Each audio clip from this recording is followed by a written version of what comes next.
Hello, నమస్తే. అందరూ ఎలా ఉన్నారు? నేను చాలా బాగున్నాను. మీరు కూడా బాగుండాలని కోరుకుంటున్నాను. ఈరోజు నేను మా పాపకి భోగిపళ్ళు పోసాను. సో, దాని గురించి వీడియో మీకు షేర్ చేసుకుందాం అనుకుంటున్నా. నేనైతే పెద్దగా ఏది హంగులు, ఆర్భాటాలు అయితే చేయలేదు. నార్మల్‌గా ఇంట్లో ఏమేమి ఉంటాయో వాటిని పట్టి చేసుకున్నాననమాట. ఎవరి స్టేజ్‌కి తగ్గట్టు వాళ్ళు, మన బడ్జెట్‌కి తగ్గట్టు మనం చేసుకోవాలి కదా! సో, నేను కూడా అలానే చేశాననమాట. ఏంటంటే ఫస్ట్ ఒక శారీ తీసుకున్నా. అసలు ఆన్లైన్‌లో ఆర్డర్ పెట్టాను నేను. కానీ అదైతే రాలేదు. సో, ఏం చేశాను, డెకరేషన్‌కి నాకు అవసరమైనవి వెనక ఒక శారీ తీసుకొని మామూలుగా టై చేసేసాను. దానికి బంతిపూలు రెడ్ కలర్‌వి అండ్ యెల్లో కలర్‌వి కొంచెం అవి అయితే మాలలాగా కట్టి పిన్నుల సహాయంతో అయితే వాటిని కుచ్చడం అయితే జరిగింది.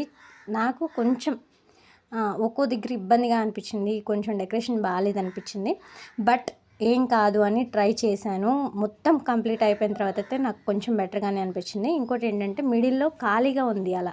అంటే దండలు సంథింగ్ అవి మాలలు సరిపోలేదనమాట. సో, నార్మల్‌గా విడిగా బంతిపూలు ఉంటే నేను అలా పిన్ చేయడానికైతే ట్రై చేసిన. సో, అలా పూర్తిగా పిన్ చేసిన తర్వాత అయితే కొంచెం బాగా అనిపించింది. ఇంకోటి ఏంటంటే సైడ్‌కి అది యెల్లో కలర్‌వి బంతిపూలు కట్టాను కదా! సో, ఆ బంతిపూలు నాకు అంత అట్రాక్షన్ అనిపించలా. అంటే అలా ఓన్లీ థ్రెడ్స్ అంటే ఏమంటారు, మాలలు దండలు అలా వేలాడుతుంటే మంచిగా అనిపించలేదు. బట్ మీకెలా అనిపించిందో మీరైతే కామెంట్ చేయండి. నేనైతే ఇలా చేశాను. కానీ నాకెక్కడో ఆ యెల్లో కలర్ ఫ్లవర్స్ మధ్యలో పెట్టాను కదా! అవేంటో చిందరవందరగా అనైతే అనిపించాయి. సో, వాటినైతే సర్చ్ చేశాను నేను. తర్వాత ఏం చేశానంటే అవి యెల్లో కలర్‌వి మాలలు ఉన్నాయి కదా! ఆ రెండిటినైతే జాయిన్ చేశాను. జాయిన్ చేసిన తర్వాత బాగుంది. అది వీడియో తర్వాత వస్తుంది చూడండి. ఏంటంటే అసలు భోగిపళ్ళు చిన్న పిల్లలకి దిష్టి తగలకుండా అయితే పోస్తారు. ఈ భోగిపళ్ళని మొదటిగా తల్లి మాత్రమే చేయాలి. తల్లి 3 సార్లు సవ్య దిశలో, 3 సార్లు అపసవ్య దిశలో అయితే తిప్పాలి. అలా తిప్పి తనకి భోగిపళ్ళు పోయాలి. నెక్స్ట్ కృష్ణుడికి హారతి ఇచ్చి అక్షంతలు వేయాలన్నమాట. పాపకి అక్షంతలు వేయాలి, తనకి బొట్టు పెట్టాలి, హారతి ఇవ్వాలి. సో, ఇలా పాపకి పిల్లలకి అంటే కొంచెం మంది 5 సంవత్సరాల లోపు పిల్లలకి పోస్తారు. 5 సంవత్సరాల వరకు, కొంచెం మంది 11 సంవత్సరాల వరకు, కొంచెం మంది 12 సంవత్సరాల వరకు కూడా పోస్తారు. సో, ఇప్పుడు మా పాపకైతే 11 మంత్స్ అనమాట.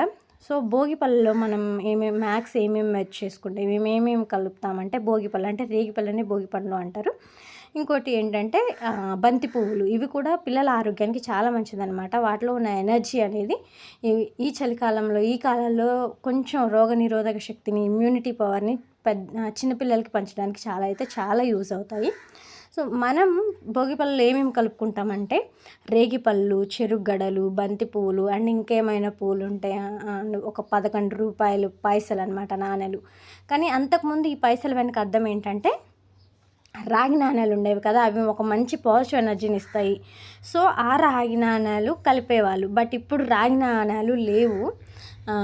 అందుకని నార్మల్గా మనకు వచ్చిన పైసలు పెట్టాము. బట్ రాగి నాణేలు ఉంటే ఖచ్చితంగా అందరూ పెట్టండి. నా దగ్గర అయితే అవి లేవు. సో, నేను నార్మల్గా మన పైసలు అయితే కలిపేశాను అనమాట.